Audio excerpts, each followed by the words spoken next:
Did you know that about 3.8 million concussions occur each year in the United States?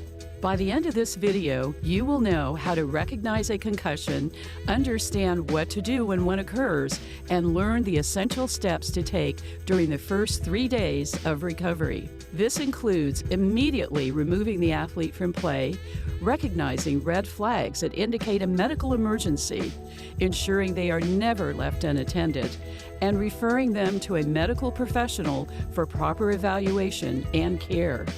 A concussion will occur if there's a direct injury to the head, or even if there's a hit to the body that causes the head to shake. If that results in the brain shaking inside the skull, then you can end up with a concussion. Concussions can happen in sports, accidents, or any activity where there's an impact to your head or body. A concussion will happen when there's a force to the brain that causes it to shake inside the skull. But much like when you look at a computer and the outside structure or hardware looks normal, the software on the inside is not functioning properly. In Hawaii high schools, there are over 1,000 concussions each year in boys and girls basketball, volleyball, wrestling, judo, soccer, football, softball, and baseball. That's why recognizing and reporting concussions is so important. The bigger issue, many concussions go unrecognized or unreported. Athletes may not realize they're injured, or they may not speak up because they don't want to let their team down. Also, athletes, coaches, and parents often don't know what to do following a concussion, which can make recovery even harder. Without proper care, concussions can lead to short and long-term effects, not just in sports, but in the classroom and social life too. Symptoms can linger, affecting memory, mood, and overall well-being. The good news, with the right awareness and action, we can protect young athletes and support their recovery.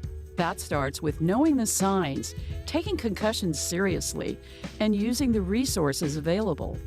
It is important to monitor the symptoms of a concussion over a period of time. Some symptoms may show up immediately, while other times symptoms may show up later. It is also important to note that the symptoms can change over the course of time.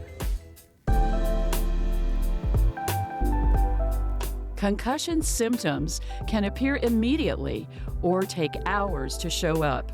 Being aware and able to recognize the signs and symptoms is an important first step to recovery. Here's what to look for. When we're evaluating a concussion, we look for both the things we see or observable signs and the things the athlete reports. Some of the things that we might see are things like loss of consciousness or balance problems like wobbling on the field. They may have seizures or have a posturing type fencing response. They may appear dazed or stunned with glassy eyes. They may be confused and even do things like lining up on the wrong side of the field. Sometimes they'll have difficulty remembering things, so they may not be able to follow directions or follow the plays they're instructed to do. They may be nauseous or have vomiting, and then they may have noticeable changes in their emotions, such as being more irritable or sad or crying, or even more angry than usual. And in little children, sometimes this can be seen by changes in their behavior or changes in their mood different from their normal baseline. Athletes may also report symptoms. This is how they feel. This can be things like headaches or dizziness. They may be nauseous or carsick. They may actually be sensitive to light and noise, or they may even feel foggy or sluggish. If you notice any of these signs in yourself or in someone else, don't ignore them. Tell an adult immediately.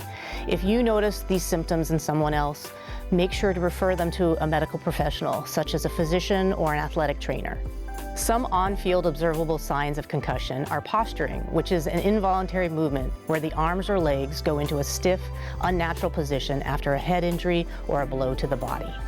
Another sign is trouble finding balance. For example, the athlete's movements might seem clumsy or uncoordinated, even during simple tasks. If someone appears unsteady or is stumbling after a hit, it's a strong indication that they should be evaluated right away. Another sign is loss of consciousness. The athlete may collapse, appear unresponsive, or seem dazed before coming to. Even if they wake up quickly, it's important to treat this as a red flag and get medical attention immediately.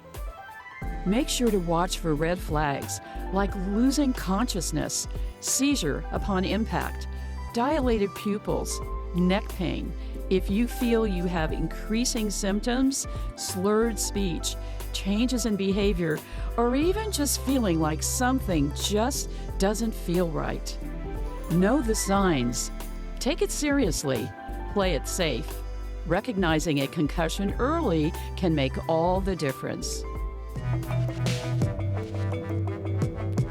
If you or someone you know gets a concussion, it's important to act quickly and follow these steps.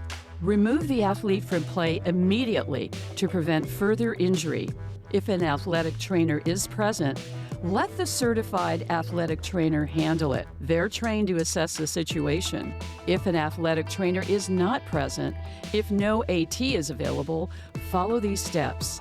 Keep an athlete calm and still. Do not let them return to play. Contact a healthcare professional immediately for evaluation. The role of the athletic trainer is to evaluate the injured athlete on the field or on the court. If they determine there's an injury such as a concussion, they're going to notify the parents or coaches and have them referred to an appropriate medical provider. The first 72 hours after concussion is a critical period of time when we can really help their recovery. Initially, we want to maximize food, hydration, and sleep because all of those things are going to help them get better. We aim for 8 hours of sleep at night and to limit napping throughout the daytime to protect that nighttime sleep. We want them to eat regularly throughout the day and also to stay hydrated. We also do want to get them back to school as soon as possible, even if it is with accommodations, and allow them to do things like walking outside and light physical activity as tolerated. We no longer recommend cocoon therapy, where we put them in a dark room and have them rest until they're better, because that has been shown to actually make their recovery take longer. Following these guidelines in the first 72 hours after concussion will help to maximize your recovery.